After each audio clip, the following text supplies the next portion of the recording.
அனைவருக்கும் வணக்கம். டெஸ்ட்டு வர 15/3/2026 நம்ம டெஸ்ட் நடக்க போகுது. அந்த டெஸ்ட்டு சிலபஸில் 7th புக் நம்ம கொடுத்துருக்கோம் இல்லையா, பள்ளி புக்கில். அதில் அமுதத்தமிழ், முதல் பருவத்தில் அமுதத்தமிழ், எங்கள் தமிழ் அப்படின்ற தலைப்பில் ஒரு பாடம் இருக்கும். அதில் நாமக்கல் கவிஞர் வருவார். அவரை பற்றி நம்ம பார்க்கலாம். யூடியூப்பில் கிளாஸஸில் நம்ம கொடுக்குற நிறையா பார்த்துட்டு, நம்ம வீடியோலாம் பார்த்துட்டு மெட்டீரியல் கொடுக்குறோம். மெட்டீரியலும் படிச்சுட்டு அப்புறம் டெஸ்ட் எழுத போங்க. அப்போ கண்டிப்பாக இதுலேருந்து கொஷின்ஸ் வரும். இதுலேருந்து நான் கொஷின் எடுத்திருப்போம். சிலபஸையும் நீங்கள் வேறு பக்கம் சோர்ஸில் படிச்சுக்குங்க. நம்ம கொடுக்குற வீடியோ கிளாஸஸும் பார்த்துக்குங்க, மெட்டீரியலும் படிங்க. அப்போ வீடியோ கிளாஸில் நம்ம பார்க்க போகிறதும் நாமக்கல் கவிஞர். ஸோ நாமக்கல் கவிஞர் பிறப்பு 1888 பிறக்கிறார். எந்த வருஷம்? 1888 பிறக்கிறாரு. எங்கே பிறக்கிறாரு? நாமக்கல் மாவட்டம் மோகனூரில் பிறக்கிறாரு. தந்தை பேர் வெங்கட்ராமன், தாயார் பேர் அம்மணி அம்மாள். 1911 டெல்லி தர்பாரில் 5ஆம் சார்ஜ் மன்னனுடைய ஓவியத்தை வரைஞ்சி தங்கப்பதக்கம் வாங்கியிருக்காரு. இப்போ இவர் சிறந்த கவிஞர்களை தாண்டி இவர் ஓவிய திறமையினால சிறந்த ஓவியர்னு சொல்லுவாங்க. பாருங்க, கவிஞராவதற்கு முன்பே சிறந்த ஓவியராக திகழ்ந்தார். சுதந்திர போராட்டம்.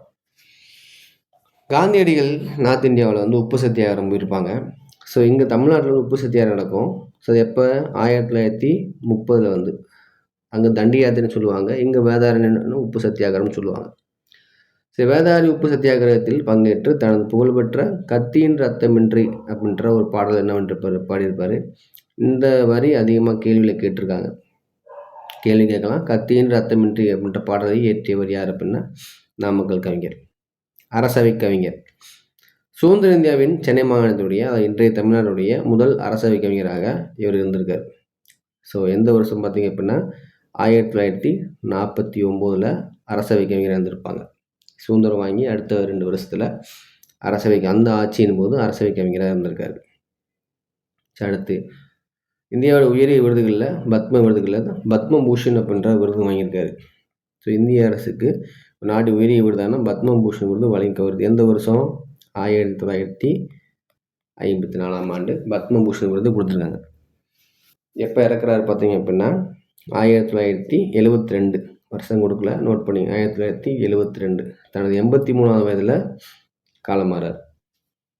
ஸோ இந்த ஏரியா பள்ளி புக்கில் இருக்கக்கூடிய முக்கியமான கண்டென்ட்டு. இதில் பள்ளி புக்கை தாண்டியும் அவுட் ஆஃப் சோர்ஸும் நம்ம கொடுத்துருக்கோம்.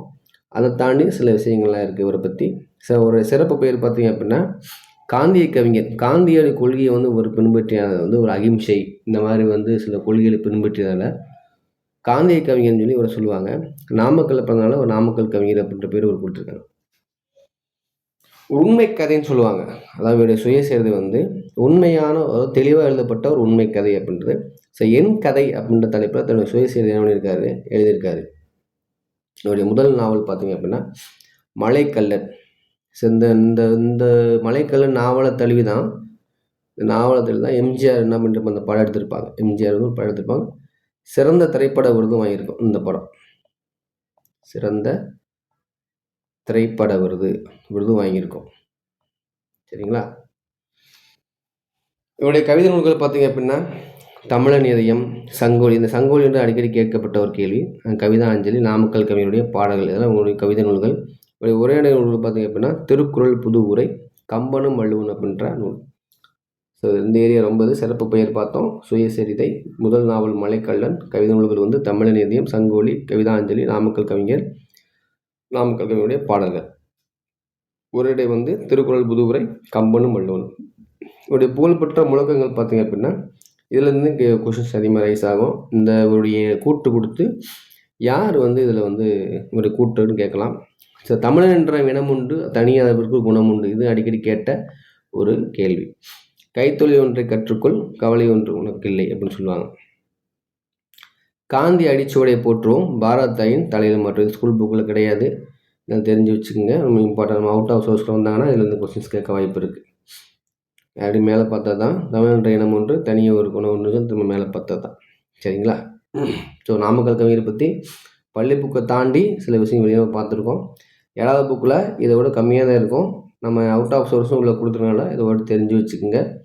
ஸோ நம்ம இந்த சிலபஸ் இதில் பார்த்துட்ருக்கோம்னு பார்த்தீங்கன்னா நம்ம 15/3/2022 நடக்கக்கூடிய தேர்வில் 7th புக்கில் இருக்கக்கூடிய முதல் பருவத்தில் அமுதத்தமிழ், எங்கள் தமிழ் அப்படின்னு தலைப்பிடக்கூடிய நாமக்கல் கவிஞரும் பார்த்துருக்கோம். ஸோ இந்த சிலபஸ் சார்ந்து நிறைய நம்ம பிடிஎஃப், அதாவது காகிதமிழ் டிகே சிதம்பரம் குன்றப்படிகள்லாம் நம்ம பிடிஎஃப் கொடுத்துருக்கோம். அதெல்லாமே உங்களுக்கு கிளாஸஸ் கொடுத்துட்ருக்கோம். பிடிஎஃப்பும் வந்திருக்கு.